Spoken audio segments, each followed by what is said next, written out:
Hello everyone, welcome to जय NEET study circle. तो आज हम क्लास 12 बायोलॉजी का चैप्टर 7 जो कि है एवोल्यूशन कंटिन्यू करेंगे। अगर आपको इसके पहले पार्ट्स देखने हैं सो वो ऊपर आई कार्ड में पॉपअप हो जाएंगे। मेक श्योर पहले आप उन्हें देखें एंड देन इस पर मूव ऑन करें। अब हम चलते हैं अडैप्टिव रेडिएशन पे कि अडैप्टिव रेडिएशन क्या होता है, व्हाट इज़ अडैप्टिव रेडिएशन। तो डार्विन का हमने पढ़ा था कि डार्विन अपनी शिप पे बैठ के, HMS बीगल थी उस शिप का नाम, उस पे बैठ के वो अलग अलग जगहों पे गए थे ये देखने के लिए कि अपने स्टडी करने के लिए कि अलग अलग जगहों पे ऑर्गेनिजम्स कैसे होते हैं, क्या करते हैं। तो उनमें जो जगहों पे गए थे उनमें से एक मेन जगह थी उनकी गैलापागोस आइलैंड। वहाँ पे जब वो गए तो वहाँ पे उन्होंने देखा कि बहुत डाइवर्सिटी है ऑर्गेनिजम्स की। बट मेन चीज़ क्या है, वहाँ पे उन्होंने एक स्मॉल ब्लैक बर्ड ऑब्जर्व करी कि वहाँ पे एक स्मॉल ब्लैक बर्ड रहती है और उसका नाम था फिंचेस। पर वो डार्विन ने उन पर इतनी स्टडी करी कि बाद में अब हम लोग उन वर्ड्स को कहते हैं डार्विनियन फिंचेस या फिर डार्विन्स फिंचेस। तो उन्होंने क्या देखा वहाँ पे, उन्होंने जो ये स्मॉल ब्लैक बर्ड थी उन्होंने देखा कि उन्होंने जैसे ये आइलैंड है तो आइलैंड के अलग अलग पार्ट्स पे गए। जैसे अगर यहाँ पे जो उन्होंने देखा यहाँ पे जो वो फिंच है उसकी बीक अलग शेप की है, दूसरी जगह पे वो गए आइलैंड पे तो वहाँ पे वही सेम बर्ड फिंच उसकी बीक अलग शेप की है, फिर दूसरे पार्ट पे गए आइलैंड के फिर उसकी शेप अलग, उसकी बीक अलग शेप की है। तो ऐसे उन्होंने बहुत सारे जगह आइलैंड के पार्ट्स में ऑब्जर्व किया कि हर पार्ट में बर्ड जो थी फिंच उसकी बीक की शेप अलग थी। तो ये क्यों था ऐसा, ये उन्होंने इसमें था कि ओरिजिनल तो जो हमारी फिंच होती थी वो कैसी होती है, वो सीड ईटिंग होती है, मतलब वो सीड्स खाती है और उसकी ना बीक एक स्पेसिफिक तरह की होती है। बट जब उन्होंने डार्विन ने ये देखा कि ये अलग अलग पार्ट पे आइलैंड के अलग अलग तरह की शेप है इनकी बीक की, तो इसका मतलब ये अलग, और फिर उन्होंने ये भी ऑब्जर्व किया कि जो अलग अलग शेप है तो वो अलग अलग चीज़ें खाती है। जैसे ओरिजिनल तो मैंने आपको बताया कि वो सीड ईटिंग है, बट कहीं पे उन्होंने देखा कि वो इंसेक्ट्स खा रही है, कहीं पे उन्होंने देखा कि भाई वो बेरीज खा रही है। तो ऐसे उन्होंने अलग वो ऑब्जर्व की डिफरेंट चीज़ें और इसको उन्होंने बोला, इस टर्म, ये जो इस तरह का एवोल्यूशन होता है ये एवोल्यूशन ही हो रहा है क्योंकि जो चेंज आता है ऑर्गेनिज्म में उसे एवोल्यूशन कहते हैं नेचर की तरफ से। तो ये जो इस तरह की एवोल्यूशन है इसको हम कहते हैं अडैप्टिव रेडिएशन। रेडिएशन आपको पता होगा, कोई भी स्टार होता है जैसे हमारा सन है वो रेडिएशन छोड़ता है, तो रेडिएशन वो हर डायरेक्शन में छोड़ता है, यूवी रेडिएशन जो होती है। तो इससे आप याद रख सकते हैं अडैप्टिव रेडिएशन ये क्या होती है, हमारी होती है एक जियोग्राफिकल एरिया में। एक जियोग्राफिकल एरिया में हमारे एक पर्टिकुलर स्पीशीज थी जो हमारे एंसेस्ट्रल स्पीशीज है, इसको हम इस केस में कहते हैं स्टॉक एंसेस्टर या फिर एंसेस्ट्रल स्टॉक। तो ये जो एंसेस्टर वाली स्पीशीज होती है ये हमारे उस एरिया में, उस जियोग्राफिकल एरिया के अलग अलग पार्ट्स में जाती है और जहाँ पे जैसे अगर ये एक पार्ट है यहाँ पे से किसी एक चीज़ की रिक्वायरमेंट थी तो इसके हिसाब से अडेप्ट करके चेंज हो जाएगी। ये एक दूसरा पार्ट है यहाँ पे ये जाएगी, इसको कुछ और ज़रूरत थी यहाँ पे तो यहाँ पे अडेप्ट करके चेंज हो जाएगी। यहाँ दूसरे एरिया में भी और बाकी पार्ट्स में भी ऐसे ही होगा। तो ये जो हमारे एक जियोग्राफिकल एरिया में हमारे एवोल्यूशन होता है, एक पॉइंट से दूसरे पॉइंट्स पे लिटरली रेडिएट करता है ये, तो इसको हम कहते हैं अडेप्टिव रेडिएशन। तो यही इन्होंने लिखा है, this process of evolution of different species in a given geographical area starting from a point and literally radiating to other areas of the geography is called adaptive radiation। ये जो island था Galapagos island, इस पे ये finches जो है ये कहीं से आ गई होंगी। तो ये जो ओरिजिनल थी ये तो हमारी सीड ईटिंग होती है, इनका जो बीक होती है एक पर्टिकुलर शेप की होती है। बट अब क्या हुआ होगा, वहाँ पे आइलैंड पे जो रिसोर्सेज होती हैं वो हमारी लिमिटेड होती हैं, अनलिमिटेड रिसोर्सेज नहीं होती। अनलिमिटेड तो वैसे कहीं नहीं होती, कहीं भी नहीं होती, बट आइलैंड पे स्पेसिफिकली हमारी रिसोर्सेज में थोड़ी कमी होती है। तो जो बर्ड्स हैं उनके बीच में क्या होगा, इनके ये सेम ही नीश है, इनकी सेम ही चीज़ खाएंगी ये, तो इनमें जो वीक होंगी या तो वो एक्सटिंक्ट हो जाएंगी या वो दूसरी चीज़ क्या कर सकते हैं, वो अपने आप को अडेप्ट करके ना अपने आप को चेंज कर सकते हैं ताकि ना वो सर्वाइव कर पाए। तो हो सकता है कि जो ओरिजिनल सीड ईटिंग होंगी वो तो कुछ रह गई जो स्ट्रांग होंगी उस टाइम पे, और जो थोड़ी वीक होंगे जो कम्पीट नहीं कर पाते होंगे उनकी बीक ना नेचर अडेप्ट होके चेंज हो गई, और वो चेंज हो गई तो फिर वो कुछ और खाने लगी, जैसे सीड की जगह वो बेरीज खाने लगी। अब इस बेरीज वाले एरिया में भी और सीड वाले एरिया में भी ऐसा होगा कि कुछ और होंगे जो और भी ज़्यादा वीक होंगी, तो वो तो या तो एक्सटिंक्ट हो जाएंगी वो, या फिर उन्हें अपने आप को अडेप्ट करना पड़ेगा। तो वो क्या करेंगे, फिर उनकी बीक नेचर के हिसाब से चेंज हो जाएगी, फिर वो इंसेक्टिवोरस बन जाएंगी, वो इंसेक्ट्स खाने लग जाएंगी। तो इसी तरह होता है कि ये ना एक ही वो होती है वैरायटी, पर ये ऐसे चेंज होती चली गई इनकी फिंचेस की। ये हमारा अडेप्टिव रेडिएशन है, इसको मार्क कर लेते हैं और फिर इसका अडेप्टिव रेडिएशन का एक दूसरा एग्जाम्पल है हमारा, वो पढ़ते हैं। और फर्स्ट हमारा एग्जाम्पल है इसमें डार्विनियन फिंचेस का, जो कि हमारे डार्विन गैलापागोस आइलैंड पे गए, वहाँ पे उन्होंने स्मॉल ब्लैक बर्ड देखी, जो कि हमारे उनकी बहुत सारी वैरायटीज़ थी, और वो ओरिजिनल जो है वो सीड ईटिंग होती हैं, और फिर वो उनकी बीक्स ऑल्टर होती चली गई। और ये जो डार्विन की फिंचेस हैं हमारा बेस्ट एग्जाम्पल है इस फिनोमेना का, क्योंकि हम इसको क्लियरली वो कर सकते हैं स्टडी। अब नेक्स्ट हमारा एग्जाम्पल होता है अडैप्टिव रेडिएशन का, ऑस्ट्रेलियन मार्सुपियल्स। और ये मार्सुपियल्स जो होते हैं ये हमारे मैमल्स ही होते हैं। मैमल्स हमारे 3 तरह के होते हैं। एक तो हमारा जो होते हैं वो प्रिमिटिव वाले, वो जो एग लेइंग होते हैं, वो तो हमारे इस केस के लिए इंपॉर्टेंट नहीं, वो सबसे प्रिमिटिव होते हैं। सेकंड हमारे होते हैं मार्सुपियल्स, और फिर हमारे होते हैं प्लेसेंटल। तो प्लेसेंटल भी हमारे मैमल होते हैं और ये मार्सुपियल्स भी हमारे मैमल्स होते हैं। तो अब ये क्या है, ऑस्ट्रेलियन, ये जो मार्सुपियल हैं ये हमारे प्लेसेंटल हैं, तो दोनों मैमल्स ही, दोनों की सेम ही नीश होगी, सेम ही चीज़ खाएंगे, वो करेंगे। तो मार्सुपियल्स जो होते हैं ये हमारे प्लेसेंटल से कंपैरिजन में थोड़े वो होते हैं, वीक होते हैं, प्रिमिटिव होते हैं, तो इसलिए ये हमारे इजीली सर्वाइव नहीं कर पाते जहाँ पे हमारे प्लेसेंटल मैमल्स ज़्यादा हों। तो इनके लिए मार्सुपियल्स के लिए एक जगह स्पेशल क्या बन गई, ऑस्ट्रेलिया। हमारा पहले क्या होता था, आपने पढ़ा होगा पैंजिया होते थे, जब हमारे सारे अर्थ के वो जुड़े हुए थे लैंड मासेस। हमारा ऑस्ट्रेलिया हमेशा से आइलैंड थोड़ी ना था, तो जब वो ऑस्ट्रेलिया हमारा कॉन्टिनेंटल ड्रिफ्ट हुआ और वो ऑस्ट्रेलिया वाला पार्ट जो है वो ब्रेक ऑफ हो गया और पार्ट से, तो उसमें हमारे उस एरिया में क्या होगा, हमारे कुछ मार्सुपियल्स भी प्रेजेंट थे और कुछ वहाँ पे हमारे प्लेसेंटल मैमल्स भी प्रेजेंट थे। तो मार्सुपियल्स ज़्यादा थे और प्लेसेंटल मैमल्स कम थे।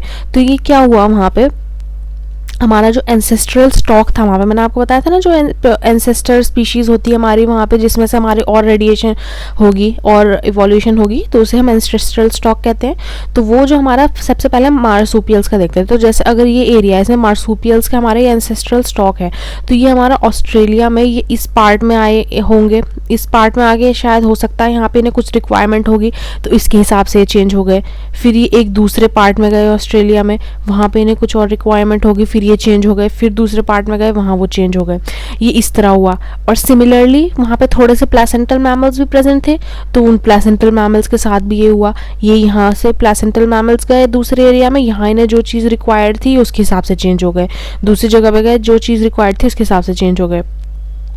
तो अब ये क्या हुआ, सबसे पहले तो जो ये ऐसे यहाँ से दूसरी जगह पे जा रहे हैं, ये क्या हो रहे हैं, एक एंसेस्टर है और वो दूसरी जगहों पे जाके चेंज हो जा रहे हैं। तो ये हमारा क्या हुआ, ये हमारा डाइवर्जेंट एवोल्यूशन है। तो मार्सुपियल्स हमारा एक एंसेस्टर थे, उससे वो दूसरी जगह गए, डाइवर्ज होके दूसरे बन गए। अडेप्टिव रेडिएशन, ये हमारे एक जियोग्राफिकल एरिया में वो हो रहा है। और दूसरी चीज़ क्या होती है वहाँ पे, आप देखेंगे कि जैसे ये ऑस्ट्रेलिया का हमने ये एक पर्टिकुलर एरिया हम स्टडी कर रहे हैं, यहाँ पे मार्सुपियल्स को भी और प्लेसेंटल को भी। तो जो यहाँ पे मार्सुपियल्स होंगे और जो यहाँ प्लेसेंटल होंगे वो आपस में काफ़ी सिमिलर होंगे अपीयरेंस में। क्यों है, तो वो दोनों अलग अलग ही, दोनों अलग एंसेस्ट्रल स्टॉक्स आए हैं, एंसेस्टर्स कॉमन नहीं है। तो ये क्या होगा, ये अपीयरेंस सिमिलर क्यों है, क्योंकि यहाँ पे इन्हें जो नेचर चीज़ चाहिए थी उसके हिसाब से अडेप्ट किया इन्होंने। तो ये हमारा कन्वर्जेंट एवोल्यूशन का एग्जाम्पल है। ये मैं आपको नेक्स्ट पेज पे इन्होंने दिखाया हुआ होगा, उस पर मैं बताऊंगी। तो ये जो चीज़ हुई है हमारी कन्वर्जेंट एवोल्यूशन है। अब इसे स्टडी करते हैं, स्टडी करते हुए मैं आपको थोड़ा सा और समझाती हूँ। तो सबसे हमारा अनदर एग्जांपल हमारा ऑस्ट्रेलियन मार्सुपियल्स का है। ये हमारे ऑस्ट्रेलियन मार्सुपियल्स हैं।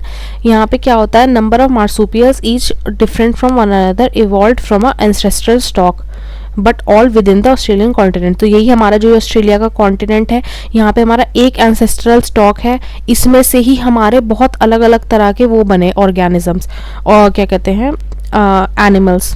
तो ये जो ये वाली लाइन है ये हम इसमें दिखा रखी है इन्होंने कि ये ऑस्ट्रेलिया है और ये हमारे एक मार्सुपियल की रेडिएशन हो रही है। तो ये हमारा एक एंसेस्ट्रल स्टॉक होगा। इससे आप देख सकते हैं कितनी वैरायटी हुई, टैस्मेनियन वुल्फ, टाइगर कैट, बैंडेड एंटीटर और ये कैंगरू, वॉम्बैट। तो ये अलग अलग जगहों पे, जैसे इसका देखिए ये हमारा है शुगर ग्लाइडर।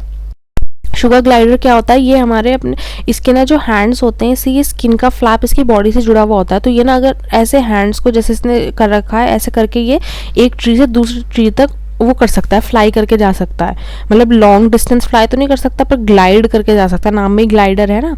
तो ये हो सकता है ये ऐसे एरिया पे हमारा जो एंसेस्ट्रल स्टॉक थे, वो हमारे जो एनिमल थे वो ऐसी जगह पे गए जहाँ पे ना पेड़ थे बड़े बड़े, और इन्हें एक पेड़ से दूसरे पेड़ पे जाने के लिए वो थी यहाँ पे रिक्वायरमेंट कि जो भी स्पीशीज़, जो भी एनिमल हमारा एक पेड़ से दूसरे पेड़ पे ईजिली जा सकता है वो सर्वाइव करेगा। तो वो हमारे एंसेस्ट्रल स्टॉक वाले जो एनिमल्स थे वो अडेप्ट हुए, चेंज हुए, उनमें एवोल्यूशन हुआ और वो इस तरह के बन गए शुगर ग्लाइडर जैसे।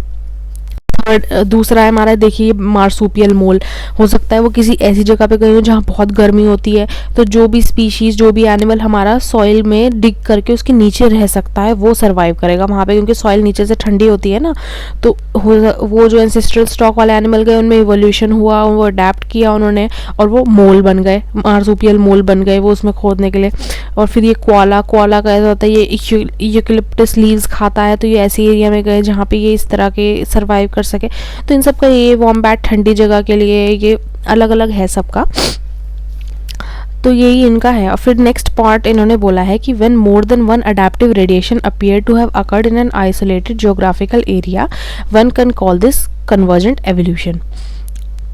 क्या कहना चाह रहे हैं इस लाइन से? ये कहना चाह रहे हैं कि हमारा एक ज्योग्राफिकल एरिया है, आइसोलेटेड ज्योग्राफिकल एरिया, इस केस में क्या है ऑस्ट्रेलिया, यहाँ पे हमारे मोर देन वन अडैप्टिव रेडिएशन हो रही है। वो मोर देन वन क्या है? वन अडैप्टिव रेडिएशन तो हमारी मार्सूपियल रेडिएशन हो रही है, ये मार्सूपियल्स की अडैप्टिव रेडिएशन। सेकंड हमारी है प्लेसेंटल मैमल्स की, जो मैंने आपको बताया था कि वहाँ पे ऑस्ट्रेलिया में ऐसा तो है नहीं कि सिर्फ मार्सूपियल्स हैं, वहाँ थोड़े से प्लेसेंटल मैमल्स भी हैं, मार्सूपियल ज़्यादा हैं पर फिर भी ऐसा नहीं है कि प्लेसेंटल मैमल्स बिल्कुल नहीं है, थोड़े से प्लेसेंटल मैमल्स भी प्रेजेंट है। तो प्लेसेंटल मैमल्स की भी सिमिलर वे में इनकी अडैप्टिव रेडिएशन होगी जैसे इनकी हुई थी मार्सूपियल्स की।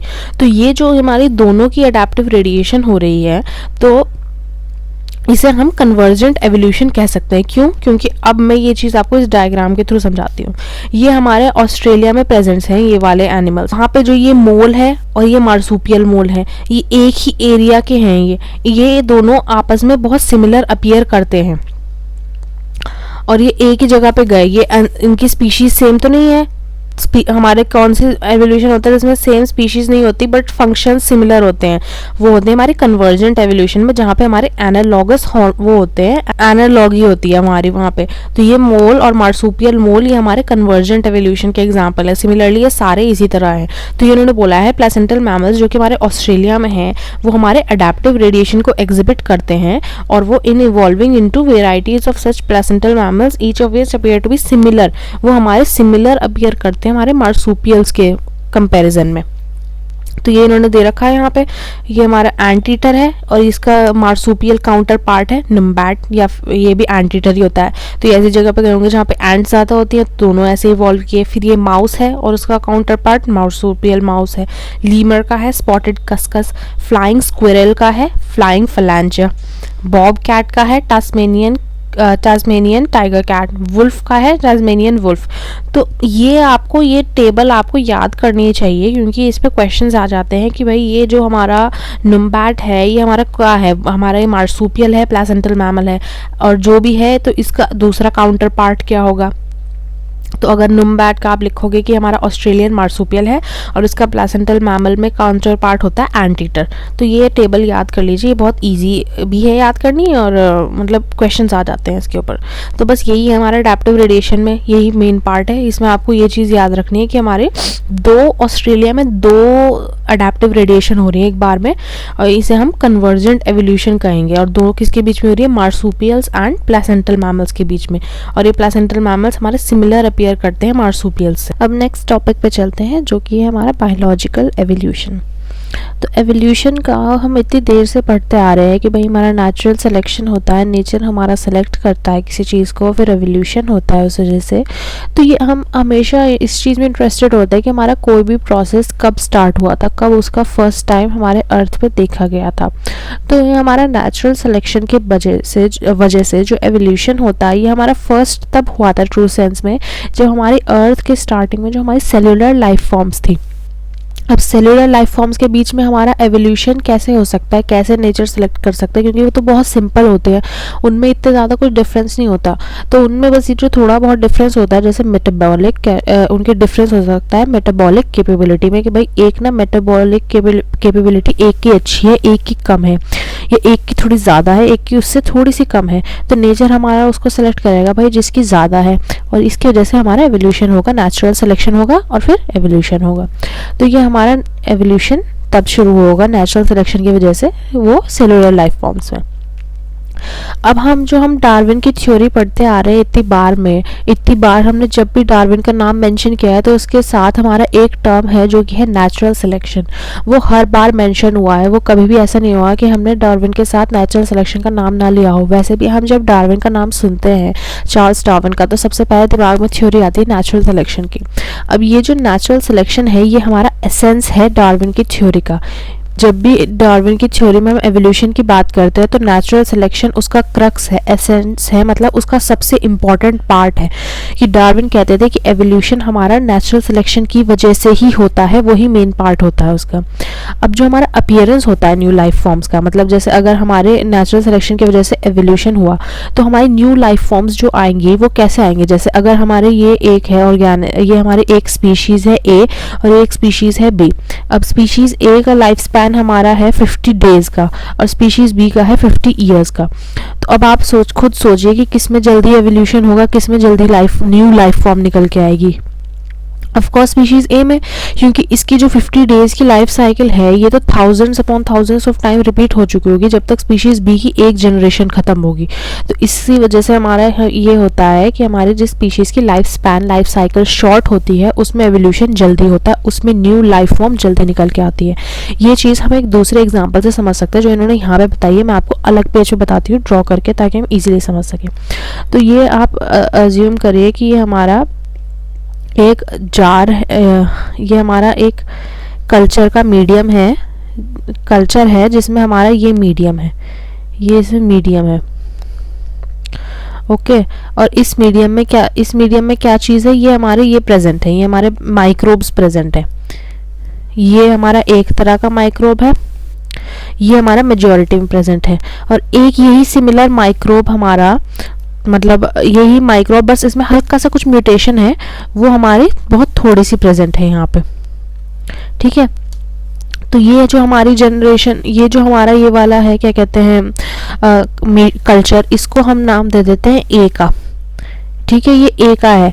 अब जो इसकी कल्चर में जो मीडियम है, इसमें हम इस मीडियम में हमारा जो ये सर्कल वाली माइक्रोब है, मतलब ये इसकी जो म्यूटेशन ये वाली है, ये हमारी इसमें ज़्यादा सर्वाइव करती है। नेचर सेलेक्ट, इसके लिए नेचर क्या है, इसके लिए नेचर ये सिर्फ कल्चर है। हमारे लिए तो नेचर इतना ज़्यादा वो होती है चीज़, बड़ी चीज़ एनवायरनमेंट, बट इस माइक्रोब के लिए, इस छोटे लेवल पे लिए, इनके लिए नेचर सिर्फ ये कल्चर है, ये मीडियम। तो इस मीडियम में जो ये मीडियम की ये वाली कॉम्पोजिशन है, इसमें हमारे ये सर्कल ज़्यादा अच्छे से सर्वाइव करते हैं, सर्कल माइक्रोब ज़्यादा अच्छे से सर्वाइव करते हैं, ज़्यादा एफिशिएंट होते हैं। बट लेट से हमने इसी सेम मीडियम को, मैं अलग से ड्रॉ करती हूँ फिर से, यही सेम मीडियम है ये, इसमें हमने इसकी कॉम्पोजिशन में हल्का सा चेंज कर दिया। तो ये इसकी कॉम्पोजिशन ये वाली थी, इसमें हमने यहाँ पे चेंज कर दिया, ये दूसरे कलर से दिखाती हूँ, ये इसके हमने इसकी कॉम्पोजिशन चेंज कर दी मीडियम की। तो अब क्या होगा, अब हमारे लेट से जो ये हमारे पहले ये थोड़े से प्रेजेंट थे, इनकी म्यूटेशन क्या हुई, इनकी म्यूटेशन इस तरह की है कि जो ये कॉम्पोजिशन में चेंज आया, इसमें ये ज़्यादा अच्छे से सर्वाइव कर पा रही है। तो इसकी जो हमारी इसकी जो हमारी वो है, क्या कहते हैं, क्वांटिटी, वो बढ़ जाएगी। और जो ये हमारे ये वाले थे सर्कल वाले, ये ऑलमोस्ट ख़त्म हो जाएंगे, थोड़े से, ये हमारे थोड़े से रह जाएंगे, ये थोड़े से रह गए। तो ये जो हमारी म्यूटेशन थी यहाँ पे, ये वैसे तो इसमें अगर इसमें यही सेम मीडियम रहता तो ये हमारी डाई आउट हो जाती है, हमारे एक दो प्रेजेंट हो सकता है, ये इसमें एक म्यूटेशन आई और ये एक दो जनरेशन तक चल गई। पर ये म्यूटेशन हमारी इस तरह की थी कि हमारे इस मीडियम में अगर ये मीडियम हमारा रहता लॉन्ग टाइम के लिए, तो ये हमारी ये वाली म्यूटेशन वाले ऑर्गेनिज्म माइक्रोब मर जाते। बट जैसे ही हमने इसकी कॉम्पोजिशन चेंज की, इसकी मीडियम की, एकदम से क्या हुआ कि जो ये वाली म्यूटेशन बाई चांस हमारी प्रेजेंट थी, ये हमारी काम में, ये वाली म्यूटेशन इस ऑर्गेनिज्म की माइक्रोब की काम में आ गई और ये हमारे एकदम से डिवाइड हो गया। अब कुछ टाइम बाद क्या होगा कि इसमें इतने ज़्यादा चेंज आ जाएगा इसके इसके कॉम्पोजिशन में, कि जो ये हमारी न्यू वो आई है, न्यू माइक्रोब जो हमारे इसमें इतना ज़्यादा बना है, इसमें इतना ज़्यादा चेंज आएगा कि हमारी दूसरी वो बन जाएगी, दूसरी स्पीशीज बन जाएगी, इसमें इतना ज़्यादा चेंज आ जाएगा। और सिंस ये हमारे माइक्रोब्स है, माइक्रोब्स हमारे हमेशा बहुत जल्दी डिवाइड करते हैं, बहुत रैपिडली डिवाइड करते हैं, तो इनमें जो ये चेंज आया है ये हम एकदम से ऑब्जर्व करेंगे, ये हम क्या कहते हैं डेज में हम ऑब्जर्व करेंगे कि हमारा एकदम मीडियम बिल्कुल चेंज हो गया, हमारा कल्चर एकदम चेंज हो गया। बट यही सेम चेंज इन्होंने बोला है, अगर यही सेम चीज़ हमारे फिश, फाउल या किसी और मतलब और बड़े लार्ज साइज के ऑर्गेनिज्म में आए, तो ये चेंज हमें देखने के लिए मिलियंस ऑफ साल लगेंगे, मिलियंस ऑफ ईयर्स लगेंगे, क्योंकि इनकी लाइफ साइकिल बहुत लंबी होती है, लाइफ स्पैन बहुत लंबा होता है इन कंपैरिजन टू माइक्रोब्स, जिनका लाइफ स्पैन हमारा डेज समटाइम्स इवन आवर्स का होता है। और एक इम्पॉर्टेंट पॉइंट यहाँ पे इन्होंने बोला है, नेचर्स, ये आप इसे मार्क कर लीजिए, नेचर सिलेक्ट्स फॉर फिटनेस। हमारा जो नेचर है, नेचुरल सिलेक्शन जो हो रहा है, ये हमेशा नेचर जो है वो फिटनेस को सिलेक्ट करता है। फिटनेस मतलब कोई भी ऑर्गेनिज्म अगर एक एनवायरनमेंट में ज़्यादा अच्छे से सर्वाइव कर पाएगा, ज़्यादा फिट है उसमें रहने के लिए, तो नेचर उसी ऑर्गेनिज्म को सेलेक्ट करेगा। अब ये फिटनेस क्या है, ये फिटनेस हमारी वैसी फिटनेस नहीं है फिजिकल फिटनेस की भाई आपने एक्सरसाइज कर लिया, आपने वो कर लिया और आप में ये फिटनेस आ गई। फ़ायदा होता है इससे आपको एडवांटेज मिलती है जो हम इस तरह के करते हैं, बट हम जब नेचुरल सिलेक्शन एवोल्यूशन के पॉइंट ऑफ व्यू से इस फिटनेस को देखते हैं, तो ये हमारी जेनेटिक फिटनेस होती है, जो कि हमारे जीन्स में प्रेजेंट होती है, जो हमने अपने पेरेंट्स से इनहेरिट करी होती है, जिसमें हम कुछ चेंजेस नहीं ला सकते, क्योंकि ये फिटनेस हमारी सर्वाइव इसलिए करती है क्योंकि इसमें आपको बाहर से कुछ नहीं लाना पड़ता चेंज। अगर हम इसको देखेंगे भाई, एक्सरसाइज वाले को देखें, तो भाई अगर किसी ने ये एक वो है हमारे ऑर्गेनिज्म और इसमें इन्होंने एक्सरसाइज करनी बंद कर दी, और या फिर कुछ ऐसी चीज़ है कि भाई ये न्यूट्रिशन का है, इन्होंने ये वाला चीज़ की न्यूट्रिशन मिलनी बंद हो गई, तो ये तो हमारा आउटसाइड फैक्टर हो गया। फिटनेस के लिए हम हमेशा अपने अंदर से देखते हैं, जेनेटिक। तो ये चीज़ आपको ध्यान रखने की, दिस सो कॉल्ड फिटनेस ये हमारी बेस्ड होती है, जो हमारी इनहेरिट होती है, मतलब जेनेटिक बेसिस चाहिए होता है हमारे इवोल्यूशन के लिए। यही अडेप्टिव एबिलिटी हमारी इनहेरिट होती है कि हम किसी हॉस्टाइल एनवायरनमेंट में अगर हम अडेप्ट कर रहे हैं, तो वो हम अपनी इनहेरिटेड जेनेटिक कोड की वजह से, जेनेटिक एबिलिटीज़ की वजह से कर रहे हैं। जेनेटिक बेसिस होता है, फिटनेस हमारा एंड रिजल्ट होता है of the ability to adapt and get selected by nature. तो इसे मार्क कर लीजिए कि ये जो हमारी फिटनेस होती है, ये हमारी जेनेटिक होती है, इट हैज़ जेनेटिक बेसिस, और ये हमारे एंड रिजल्ट होता है इसका। अब आगे इन्होंने बोला है, branching descent and natural selection are the two key concepts of Darwinian theory of evolution. Mark करते हैं और फिर मैं समझाती हूँ। Branching descent and natural selection हमारे दो की कॉन्सेप्ट्स हैं डार्विनियन थ्योरी ऑफ एवोल्यूशन के। नेचुरल सिलेक्शन तो आपको पता ही है, नेचर जो हमारा सिलेक्ट करता है किसी भी उसको किसी भी ट्रेट को या किसी भी कैरेक्टर को जो कि हमारे को वो प्रोवाइड करते हैं एबिलिटी टू सर्वाइव बेटर, हमारी अडेप्ट करते हैं उस एनवायरनमेंट को, तो उसको हम कहते हैं नेचुरल सिलेक्शन। अब दूसरा ये इन्होंने बताया है ब्रांचिंग डिसेंट। ब्रांचिंग डिसेंट का अगर आप इस चैप्टर में पढ़ेंगे तो कहीं भी कुछ नहीं समझाया हुआ है, तो ये हमारे इतना इंपॉर्टेंट नहीं है, बट मैं आपको फिर भी बता देती हूँ।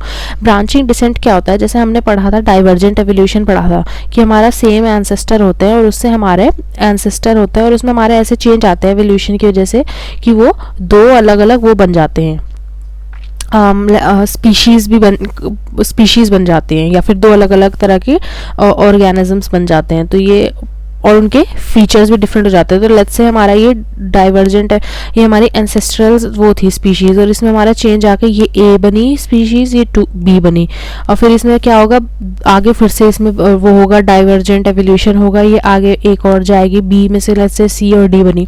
तो ये ब्रांच फॉर्म हो रही है, यहाँ पे ब्रांच फॉर्म में जो ये हमारी डिसेंट हो रही है, इसको हम कहते हैं ब्रांचिंग डिसेंट। इसका हमारे बुक में कुछ नहीं दे रखा है, तो ये आपका इंपॉर्टेंट नहीं है ज़्यादा, और मैंने समझा दिया। अब ये सेकंड हमारी एक थ्योरी आती है जो हमारी डार्विन से भी पहले दी थी, वो एक हमारे फ्रेंच नेचुरलिस्ट थे, नाम मार्क कर लेते हैं, फ्रेंच नेचुरलिस्ट जिनका नाम था लमार्क। इनकी जो थ्योरी है इसको हम लमार्किज्म कहते हैं, and use and disuse theory भी कहते हैं, ये नाम है इनका। इन्होंने यहाँ पे लिख नहीं रखा है बुक में, मैं लिख देती हूँ, लमार्किज्म कहते हैं हम इसे। तो ये हमारे लमार्किज्म and use and disuse theory है क्या बोला था इन्होंने, लमार्क ने, इन्होंने बोला था कि हमारा एवोल्यूशन जो होता है लाइफ फॉर्म का, वो होता है हम किसी ऑर्गन को अगर यूज या फिर डिसयूज करते हैं, मतलब अगर हमारा ये ऑर्गन है, लेट्स से ऑर्गन ए है, इसको अगर हम जितना यूज करेंगे उतना इसकी वजह उतना ज़्यादा इसका एवोल्यूशन होगा, और जितना अगर हम इसको यूज नहीं करेंगे तो ये हमारा डिसयूज, मतलब डिसयूज हम नहीं कर रहे उसे यूज, तो उसका एवोल्यूशन नहीं होगा। ऐसे समझ नहीं आएगा। एग्जाम्पल इन्होंने बताती हूँ क्या है इसका। एग्जाम्पल इन्होंने दिया है जिराफ का। इन्होंने बोला कि भाई जो जिराफ है ये हमारे पहले जो होते थे अर्लियर एंसेस्ट्रल फॉर्म, उनकी नेक लॉन्ग नहीं था, तो इनका नेक लॉन्ग कैसे हुआ। इन्होंने क्या किया कि जो कहते हैं कि जो जिराफ होते हैं वो ना लंबे लंबे पेड़ पे से चाहते थे कि हम यहाँ से ऊपर से लीव्स खा लें, तो वो अपनी नेक को स्ट्रेच करते थे उसको लीव्स को खाने के लिए। तो इस वजह से जो हर जनरेशन में नेक को स्ट्रेच करते थे, तो ना कि ये जो कैरेक्टर था एलोंगेटेड नेक का, ये हमारा आता चला गया जिराफ के अंदर और उसका नेक लॉन्ग हो गया। अब बताओ, ये तो सुनने में ही कैसी अजीब सी बात लग रही है। तो ये हमारा इसका कोई प्रूफ नहीं था और इसलिए कोई मानता नहीं है इस थ्योरी को। ये सिर्फ हमने पढ़ी है इसमें, क्योंकि ये थी एक थ्योरी, भाई पढ़ ली हमने, बट ये हमारा कुछ इंपॉर्टेंट नहीं है। क्वेश्चन आ जाता है इस पर एक्सप्लेन करने के लिए क्या है लामार्किज्म, उसके लिए आप ये यूज एंड डिसयूज का बता दीजिए, फिर एग्जांपल बता दीजिए। इजी है, वैसे थ्योरी कुछ वैसी नहीं है, ये मानी नहीं जाती बिल्कुल भी। तो इसका एग्जाम्पल है यही, ड्रिवन बाय, मार्क कर लेते हैं, driven by use and disuse of organs. Example है जिराफ का। Nobody believe this theory, this conjecture anymore. अब ये जो नेक्स्ट हमारा पैराग्राफ है, इसमें हमारी एनसीईआरटी थोड़ी सी फिलोसॉफिकल हो गई भाई, पर इसमें हमारा ऐसा कुछ इंपॉर्टेंट नहीं एग्जाम पॉइंट ऑफ व्यू से, फिर भी मैं इसको पढ़ लेते हैं, थोड़ा सा एक्सप्लेन कर देती हूँ। तो यहाँ ये पूछ रहे हैं भाई एवोल्यूशन हमारा एक प्रोसेस है या फिर कोई एक दूसरा प्रोसेस है, उसका रिजल्ट है। क्या है एवोल्यूशन? तो जो हम अपना वर्ल्ड देखते हैं, हम अपना चारों तरफ, यहाँ पे हम जितने भी ऑर्गेनिजम्स देखते हैं, माइक्रोब्स देखते हैं, एनिमेट इनएनिमेट चीज़ें देखते हैं, ये सारी हमारे सक्सेस स्टोरीज हैं एवोल्यूशन की। मतलब जो भी ऑर्गेनिज्म हमारा इवॉल्व कर गया, वो सरवाइव कर गया, वो सक्सेसफुल हो गया, और जो नहीं इवॉल्व हुआ वो एक्सटिंक्ट हो गया, वो हमारा आज जिंदा नहीं है। तो हम आज जितने भी ऑर्गेनिजम्स देखते हैं ये अपने एनवायरनमेंट में अच्छे फिट थे, इन्होंने इवॉल्व किया, इस वजह से इन्होंने ये आज जिंदा है। तो when we describe the story of world, जब हम अपने वर्ल्ड की स्टोरी डिस्क्राइब करते हैं तब तो हम एवोल्यूशन को कहते हैं कि भाई एवोल्यूशन एक प्रोसेस है। पर जब हम स्टोरी ऑफ लाइफ, मतलब जो हमारी लाइफ जितनी भी है अर्थ पे, जितने ऑर्गेनिजम्स हैं उनकी लाइफ की स्टोरी जब हम डिस्क्राइब करते हैं, तब हम ये कहते हैं कि हमारा एवोल्यूशन एक वो है, रिजल्ट है, कॉन्सिक्वेंस है एक प्रोसेस का। और वो प्रोसेस क्या है? Natural selection. कि भाई नेचुरल सिलेक्शन हुआ, उसकी वजह से हमारा एवोल्यूशन हुआ। तो ये हम इस टाइम पे जब हम लाइफ को डिस्क्राइब करते हैं तो उस टाइम पे हम ये कहते हैं। अब हम अलग अलग क्या कहते हैं, अलग अलग कॉन्टेक्स्ट में अलग अलग कहते हैं। तो इससे हमें पता लगता है कि हम आज भी क्लियर नहीं है कि एवोल्यूशन हमारा और नेचुरल सिलेक्शन हमारा एक प्रोसेस है या फिर कोई दूसरा प्रोसेस है, और उसकी वजह से एंड रिजल्ट हमारा एवोल्यूशन और नेचुरल सिलेक्शन का निकलता है। अब ये तो हमारा इतना इम्पोर्टेंट नहीं था, इसमें बस इसमें ऐसा कुछ इम्पोर्टेंट नहीं है। आगे हम देखते हैं। अब यहाँ ये बोल रहे हैं कि डार्विन जो है ये इन्फ्लुएंस हुए थे थॉमस मैल्थस की वर्क से ऑन पॉपुलेशंस। एक साइंटिस्ट थे हमारे, नाम मार्क करते हैं थॉमस मैल्थस, इन्होंने काम किया था पॉपुलेशंस के ऊपर, और डार्विन जो है वो इनके वर्क से इन्फ्लुएंस थे। ये हमें पता नहीं है बट ये पॉसिबल है, क्योंकि इनके डार्विन का जो वर्क है, जो इनकी स्टडीज हैं, वो इनके वर्क को काफ़ी रिजेंबल करती हैं। क्यों? क्योंकि नेचुरल सिलेक्शन जो है वो हमारा बेस्ड है फैक्चुअल इंफॉर्मेशन पे, कि ऐसा नहीं है कि सिर्फ इन्होंने इसको हाइपोथेसिस निकाला, सिर्फ इन्होंने ऐसे ही अपने मतलब माइंड से सोच के ऐसे ही कर दिया। इस पे काफ़ी फैक्चुअल बेसिस पे ये हमारा डिपेंडेंट है नेचुरल सिलेक्शन का। फॉर एग्जांपल क्या क्या चीज़ें हैं जिसपे जो हमारा फैक्चुअल बेसिस है इसका नेचुरल सिलेक्शन का, मार्क करते चलते हैं। सो फर्स्ट इसको दूसरे कलर से मार्क कर लेते हैं। सो फर्स्ट है हमारा कि नेचुरल रिसोर्सेज हमारी लिमिटेड होती हैं। मतलब हमारे नेचर में जितने भी रिसोर्सेज है, फूड है, वाटर है, ये सब हमारा लिमिटेड है। इसको हम अनलिमिटेड यूज़ नहीं कर सकते कि हम चाहे कितना भी यूज़ करते चले जाएं, कुछ भी करते चले जाएं, ये हमारा हमेशा ऐसे ही रहेगा। अगर हम इसको मिस यूज़ करेंगे, इसका ओवर यूज़ करेंगे तो ये ख़त्म हो जाएगा। सेकंड, पॉपुलेशन हमारी स्टेबल होती है in size except for seasonal fluctuations, कि हमारे पॉपुलेशन जो है वो नॉर्मली हमारी स्टेबल होती है, कि उसमें ऐसा बहुत लार्ज चेंज नहीं आता, बट वो कभी कभी आता है सीजनल फ्लक्चुएशन की वजह से, वैसे पॉपुलेशन हमारी स्टेबल होती है। थर्ड है हमारा कि मेंबर्स हमारे एक पॉपुलेशन के सर्टन कैरेक्टरिस्टिक्स में वेरी करते हैं, मतलब वो अगर आप उन्हें वैसे देखोगे सुपरफिशियली, मतलब उनके ना मोटे मोटे कैरेक्टर्स देखोगे कि भाई वैसे तो ये एक स्पीशीज के है, जैसे ह्यूमन बींग्स को अगर आप साथ में रख के देखोगे तो इनकी मेजर बॉडी का डिजाइन या अंदर ऑर्गन्स कैसे काम करते हैं, दिखने में कैसे, मतलब बॉडी का क्या कहते हैं साइज स्ट्रक्चर कैसा है, 2 हाथ है, 2 पैर है, फेस है, स्किन है, तो ये सब तो इनकी चीज़ें क्या कहते हैं कॉमन है। बट अगर आप उनकी माइन्यूट डिटेल्स में जाओगे तो आपको नजर आएगा कि हर स्पीशीज के हर ऑर्गेनिज्म में थोड़े थोड़े डिफरेंसेस होते हैं। जैसे अगर कैट्स है, अगर आप कैट्स को देखोगे तो भाई वैसे तो कैट सारी एक जैसी है, आप अगर कैट को देखोगे, डॉग को देखोगे, ह्यूमन को देखोगे तो इनके बीच में डिफ्रेंशिएट कर सकते हो भाई ये ह्यूमन है, ये कैट है, ये डॉग है। बट फिर अगर आप कैट्स को आपस में कंपेयर करोगे तो आप देख सकते हो कि हर कैट में कुछ ना कुछ डिफरेंस आएगा, कि इस पे कहीं यहाँ पे स्ट्राइप है, इस पे कहीं यहाँ पे स्पॉट है, तो ये इसमें स्पीशीज में एक मेंबर ऑफ पॉपुलेशन में थोड़े से डिफरेंसेस होते हैं अगर आप माइन्यूटली देखो। और ये जो हमारे वेरिएशंस होते हैं ये हमारे इनहेरिट होते हैं, ये हम वर्ल्ड में आके नहीं देते, ये हमें जेनेटिकली मिले हुए होते हैं। अब यहाँ पे क्या बोल रहे हैं कि अगर हम थ्योरेटिकली देखें पॉपुलेशन साइज को, तो उसमें थ्योरेटिकली क्या होता है कि हमारे पॉपुलेशन साइज एक्सपोनेंशियली ग्रो करेगी। हम इसमें अभी एनसीईआरटी में, इसमें बायोलॉजी में क्लास 12 में आगे पढ़ेंगे चैप्टर्स में, इकोलॉजी में, और उसमें हमें पता लगेगा, ये हम पॉपुलेशन मॉडल्स पढ़ेंगे कैसे ग्रो होती है। तो हमारे एक्सपोनेंशियल ग्रोथ तब होती है जब हमें अनलिमिटेड रिसोर्सेज मिलती है और सब लोग वैसे रिप्रोड्यूस वो करते हैं मैक्सिमली, मतलब जितना रिप्रोड्यूस कर सकते हैं उतना रिप्रोड्यूस करते हैं। ये हमारा हम बैक्टीरिया में ऑब्जर्व कर सकते हैं। जैसे अगर हम कल्चर में किसी बैक्टीरिया को ग्रो कर रहे हैं और वहाँ पे हम उनको कल्चर में जो मीडियम है उसमें हम अपने तरफ से जितना न्यूट्रिशन दे सकते हैं, जितना उन्हें चाहिए सारा दे रहे हैं, तो हमारे बैक्टीरिया की जो कॉलोनी है वो बहुत जल्दी ग्रो करेगी। उनका ग्राफ जो है वो ऐसे जाएगा, वो ऐसे ग्रो करेगी, अपवर्ड जाएगा उनका ग्राफ। बट जब हम रियल टाइम में देखते हैं, रियल में क्या होता है कि पॉपुलेशंस हमारी एक्सपोनेंशियली ग्रो नहीं करती। क्यों? क्योंकि मेजर तो होता है कि हमारे जो नेचर में रिसोर्सेज हैं वो अनलिमिटेड नहीं है, अनलिमिटेड नहीं है। सेकंड चीज़ है कि रिप्रोड्यूस मैक्सिमली ज़्यादातर लोग नहीं करते कि भाई हर टाइम रिप्रोड्यूस करे जा रहे हैं, ऐसा नहीं होता। रिप्रोड्यूस भी लोग नॉर्मल आजकल तो और भी ज़्यादा है, रिप्रोड्यूस लोग सिर्फ कम करते हैं। तो पर मेजर चीज़ क्या होती है, रिसोर्सेज लिमिटेड होती है। तो इस वजह से हमारा कंपटीशन होता है रिसोर्सेज का, क्योंकि हमारी जो रिसोर्सेज होती है वही हमारी उस पर वो लगा देती है लिमिट ग्रोथ पे। तो जो हमारे रियल में जो पॉपुलेशन होती है वो ऐसे ग्रो करके फिर ऐसे वो हो जाती है कि उसका ग्राफ बहुत धीरे धीरे बढ़ता है या स्टेबल ही रहता है। फिर ये इन्होंने बोला only some survive and grew at the cost of others that could not flourish. मतलब जो हमारे किसी भी पॉपुलेशन में, किसी भी स्पीशीज में आप देखेंगे तो सिर्फ कुछ लोग सर्वाइव करते हैं जो कि ग्रो करते हैं, क्योंकि जो दूसरे थे, जो थोड़े वीक थे, जो कम्पीट नहीं कर सकते थे, वो नहीं ग्रो कर पाए। तो इस वजह से जो थोड़े स्ट्रांग लोग होते हैं वो ग्रो कर पाते हैं।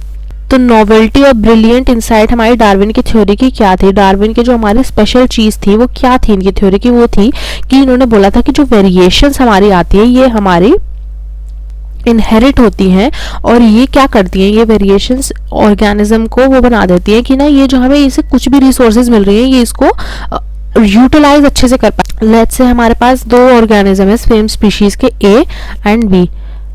ए को भी हमने वो दी, क्या कहते हैं, सेम अमाउंट ऑफ रिसोर्सेज दी, और बी को भी सेम अमाउंट ऑफ रिसोर्सेज दी। बट ए के पास इस तरह की वेरिएशन है कि वो इस रिसोर्सेज को ज़्यादा लंबा यूज़ कर सकता है, ज़्यादा अच्छे से यूज़ कर सकता है, ज़्यादा अच्छे से यूटिलाइज कर सकता है। पर बी के पास ऐसी कोई वेरिएशन नहीं है, तो वो इसे नॉर्मली यूज़ करेगा और उसके पास जल्दी खत्म हो जाएगी। तो आप खुद ही देखिए नेचर किसको सेलेक्ट करेगा, नेचर इस ऑर्गेनिज्म को सिलेक्ट करेगा क्योंकि ये ज़्यादा अच्छे से वो कर पा रहा है यूज़ इसको। तो सर्वाइवर जो है ये हमारा सर्वाइव करेगा। सर्वाइवर जो है ओवर टाइम हमारे ये ज़्यादा प्रोजेनी छोड़ेंगे और इस वजह से हमारी पॉपुलेशन के कैरेक्टरिस्टिक वही सेम बन जाएंगे जो हमारे इसके पास थे, जो ज़्यादा अच्छे से अडेप्टेड था। तो इस वजह से हमारे एवोल्यूशन की वजह से ऑर्गेनिजम्स की वो अच्छी होती चली जाती है, क्या कहते हैं, उस पर्टिकुलर एनवायरनमेंट के लिए उनकी कैरेक्टरिस्टिक्स अच्छे होते चले जाते हैं, उनकी वो यूटिलाइजेशन रिसोर्स की जो करते हैं वो अच्छी होती चली जाती है। तो यही इन्होंने बोला है। अब नेक्स्ट हमारा टॉपिक है मैकेनिज्म ऑफ एवोल्यूशन। अब what is the origin of this variation and how does speciation occur. अब ये जो हम वेरिएशन की बात कर रहे हैं कि जो ऑर्गेनिज्म में ये वेरिएशन आई और उसकी वजह से उसमें वो उसको बेटर यूज कर पाया, क्या कहते हैं, अपने रिसोर्सेज का, तो ये वेरिएशन कहाँ से आई। और सेकंड क्वेश्चन पूछा है कि स्पीशिएशन कैसे होती है। स्पीशिएशन का मतलब होता है formation of new species, new species के फॉर्म होने को हम कहते हैं स्पीशिएशन। अब आपको याद होगा हमने पढ़ा था, मेंडल ने हमें बताया था फैक्टर्स के बारे में, इनहेरिटेबल फैक्टर्स के बारे में कि हमारे फिनोटाइप को करते हैं। अब डार्विन को इनके बारे में पता था, मेंडल के इन थ्योरीज के बारे में, इन फैक्टर्स वगैरह के बारे में, बट या तो इन्होंने इनको ऑब्जर्व, या तो इनको इन्होंने इग्नोर कर दिया या फिर इनके बारे में कुछ बोला नहीं। तो जो हमारे first decade of 20th century में हमारे ह्यूगो डे व्रीज, इनका नाम काफ़ी इंपॉर्टेंट है, मार्क कर लीजिए, ह्यूगो डे व्रीज हमारे एक साइंटिस्ट आए, इन्होंने काम किया इवनिंग प्रिमरोज पे। इवनिंग प्रिमरोज हमारा एक फ्लावर होता है। अब इन्होंने ना इवनिंग प्रिमरोज पे काम किया और क्या बोला, म्यूटेशंस बोले कि म्यूटेशंस जो होती हैं ये हमारे करवाती हैं एवोल्यूशंस। म्यूटेशंस क्या होती हैं, idea of mutations, large differences arising suddenly in a population. Mutations आपको पता है वो हमारे उसमें होती है, हमारे डीएनए वगैरह में म्यूटेशन आती है, कुछ भी चेंज आता है म्यूटेशन कहते हैं उसे। तो इन्होंने बोला कि जो ये म्यूटेशन होती है, हमारी लार्ज डिफरेंस आता है हमारा एक पॉपुलेशन में, तो उसको इन्होंने बोला कि ये जो म्यूटेशन है इसकी वजह से एवोल्यूशन होता है, ना कि कोई माइनर वेरिएशंस की वजह से, जैसे कि डार्विन बोलते थे। तो और कैसे बोला इन्होंने कि म्यूटेशंस कैसे होती है। म्यूटेशंस ऐसा तो होता नहीं कि भाई हम अपने मर्जी से कुछ आ जाए या को कर दे। म्यूटेशंस तो गलती से आती हैं, गलतियां तो ऐसे होते हैं ना, कुछ भी हो जाता है गलती से, डायरेक्शनलेस वो। तो यही बोल रहे हैं कि म्यूटेशंस जो होती है हमारी रैंडम होती हैं और डायरेक्शनलेस होती हैं।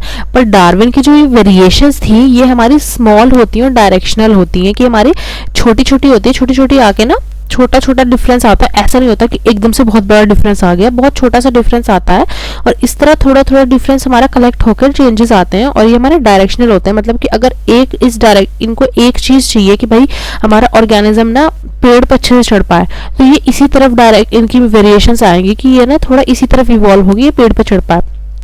पर म्यूटेशंस क्या होती है, इनकी कोई डायरेक्शन नहीं होती कि भाई कभी इस तरफ को वो आ गई, कभी इस तरफ को आ गई, कभी इस तरफ को आ गई, कि कभी ये ऐसी आ गई कि ये ऑर्गेनिज्म अच्छे से सॉइल में वो कर पा रहा है, खोद पा रहा है, कभी ऐसे आ गई कि पेड़ पे चढ़ पा रहा है, कभी ऐसे आ गई कि ये सीड्स खा पा रहा है। तो ये इनकी डायरेक्शनलेस होती है और लार्ज होती हैं।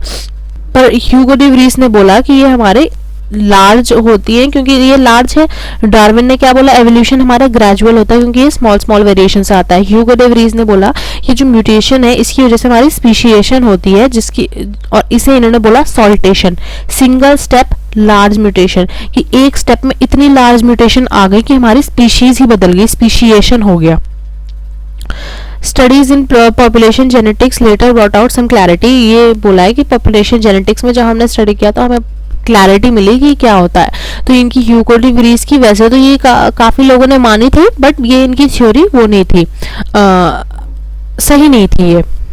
बिकॉज हम अगर कॉमन सेंस से भी सोचे तो जिस तरह की इन्होंने ये थ्योरी दी है इस हिसाब से तो म्यूटेशन हमारे एवोल्यूशन बहुत जल्दी जल्दी होगा, बट ऐसा तो नहीं होता है। हमने अपने लाइफ स्पैन में कभी नहीं देखा एवोल्यूशन होते हुए। तो जो इनकी थ्योरी थी ये गलत थी। तो एक बार हम इसको अलग से लिख लेते हैं कि हमारा क्या होता है, क्योंकि इन्होंने ना यहाँ पे बहुत मर्की सी हो गई, इन्फॉर्मेशन मिक्स हो गई, तो हम इसको अलग से लिख लेते हैं। तो सबसे पहले क्या है, यहाँ पे लाइन ड्रॉ कर लेती हूँ मैं, यहाँ पे लिखती हूँ। सबसे पहले हमारे हैं डार्विन। अब डार्विन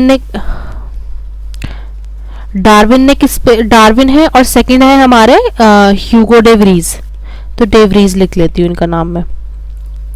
अब डार्विन ने किस पे काम किया, डार्विन ने काम किया था फिंचेस पे, मेन इनका फिंचेस के तरह जाना जाता है। ह्यूगो डे व्रीज ने मेन काम किया था इवनिंग प्रिमरोज पे। अब डार्विन ने क्या बोला था, हमारा एवोल्यूशन किस वजह से होता है, इन्होंने बोला कि एवोल्यूशन होता है वेरिएशंस की वजह से। और इन्होंने क्या बोला था, डे व्रीज ने क्या बोला था कि एवोल्यूशन किस वजह से होता है, इन्होंने बोला था कि एवोल्यूशन होता है म्यूटेशंस की वजह से। और ये क्या कहते हैं, ये जो वेरिएशंस होती हैं ये कैसी होती हैं, ये हमारी होती हैं स्मॉल, और कैसी होती है डायरेक्शनल, मतलब ये हमारे एक डायरेक्शन में काम करती हैं। म्यूटेशंस कैसी होती हैं, म्यूटेशंस होती हैं लार्ज और डायरेक्शनलेस, मतलब इनकी कोई डायरेक्शन नहीं होती है, किसी एक उसके लिए काम नहीं करती। और इसकी वजह से क्या हो जाता है हमारा, इसकी वजह से हमारी हो जाती है सॉल्टेशन। और सॉल्टेशन क्या है, तो यही चीजें इन्होंने हमें यहाँ पे बताई हैं और ये चीजें मैंने आपकी यहाँ पे लिख दी, ये मार्क कर लेते हैं यहाँ पे। ये सॉल्टेशन इंपॉर्टेंट है, सिंगल स्टेप लार्ज म्यूटेशन।